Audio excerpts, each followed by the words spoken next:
तो हेलो दोस्तों, आज की इस वीडियो में हम सीखने वाले हैं गूगल ट्रांसलेट कैसे यूज किया जाता है और उसमें क्या क्या फीचर्स है। उस सारे फीचर्स को इस वीडियो में हम एक्सप्लेन करने वाले हैं। तो वीडियो को फुल वॉच करना। वीडियो अच्छी लगे तो लाइक और चैनल को सब्सक्राइब जरूर कर लेना, क्योंकि मैं इसी तरह का वीडियो लाते रहता हूं। तो सबसे पहले को क्या करना है, अपने मोबाइल फ़ोन में जाकर के प्ले स्टोर में जाकर के आपको गूगल ट्रांसलेट को इंस्टॉल ओपन कर लेना है। जैसे इंस्टॉल ओपन कर लोगे तो यहाँ पे कुछ आपको इस तरह का इंटरफेस देखने को मिलेगा।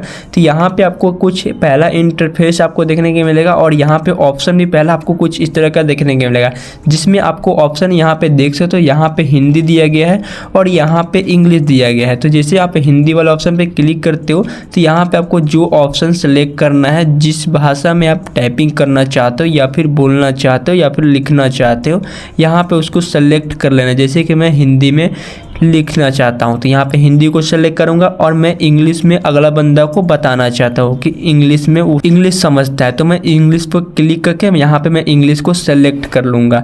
जिस भी भाषा को आपको सेलेक्ट करना है यहाँ पे सेलेक्ट कर सकते हो। उसके बाद यहाँ पे आ जाना है और यहाँ पे आपको लिख देना है जो भी आप हिंदी में लिखना चाहते हो। जैसे कि यहाँ पे देख सकते हो मैंने हिंदी में लिखा कहाँ पे हो भाई, तो जैसे कि नीचे में देख सकते हो इंग्लिश में यहाँ पे ट्रांसलेट हो चुका है। तो ऐसे आप यहाँ से भी एक ऑप्शन आपको देखने के लिए मिलता है ट्रांसलेट करने का, और एक और ऑप्शन आपको देखने को मिलेगा। यहाँ से आप जैसे इसको कट कर लोगे, यहाँ पे जैसे बैक आओगे तो यहाँ पे एक ऑप्शन देखने को मिलेगा वॉइस वाला। यहाँ पे क्लिक करोगे, यहाँ पे स्टार्ट पे क्लिक करके आप जो भी बोलोगे यहाँ पे ऊपर अपना सेलेक्ट कर लेना। इंग्लिश टू हिंदी करना चाहते हो या हिंदी टू इंग्लिश करना चाहते हो वो अपना देख लेना, या फिर जिस भी लैंग्वेज में करना चाहते हो, जापानीज, चाइनीज, जो आप लैंग्वेज आप अगले बंदे को समझाना चाहते हो, आप हिंदी बोल के अगले बंदे को जापानीज समझना है तो उसमें आप यहाँ पे जापानीज सेलेक्ट कर सकते हो, तो जापानीज में वो समझ जाएगा।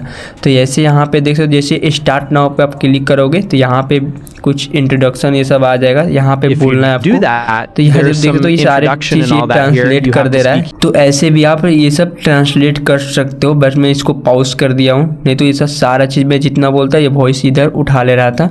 तो ऐसे आप ये भी कर सकते हो। और एक और ऑप्शन देखने के लिए एग्जिट करोगे, फिर यहाँ पे कैमरा के सेक्शन में जाके आप फोटो भी कैचअप करके भी वहाँ पे आप ट्रांसलेट कर सकते हो। अगर आपके फ़ोन में इमेज है तो उस पर आप क्लिक करके गैलरी से निकाल करके जैसे इस पर सिलेक्ट करोगे तो ये देख सकते हो। इसको मैं हिंदी कर लेता हूँ तो ये देख सकते हो हिंदी हो चुका है। तो वैसे हिंदी भी कर देगा तो बाकी आप समझ लोगे। उसके बाद यहाँ पे एक माइक का ऑप्शन दिया गया है। इस माइक के ऑप्शन पे जैसे ही क्लिक करके आप बोलोगे भी ना तो यहाँ पे नीचे में ट्रांसलेट करके इंग्लिश में बता देगा।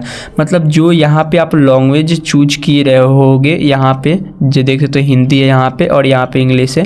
तो यहाँ पे एक चीज़ आपको क्लियर कर दो, जो अगर आप हिंदी में बोलकर अगले बंदे को इंग्लिश में समझाना चाहते हो तो आप ये चीज़ कर सकते हो। अगर में आपको इंग्लिश आ रही है, अगर अगले बंदे को इंग्लिश नहीं समझ में आए तो हिंदी को सेलेक्ट करके आप हिंदी में उसको समझा सकते हो, ऐसे भी कर सकते हो। तो यही सब कुछ फीचर्स था। तो चलो आज की वीडियो में बस इतना ही, फिर से मिलते एक और नई वीडियो में। Thanks for watching.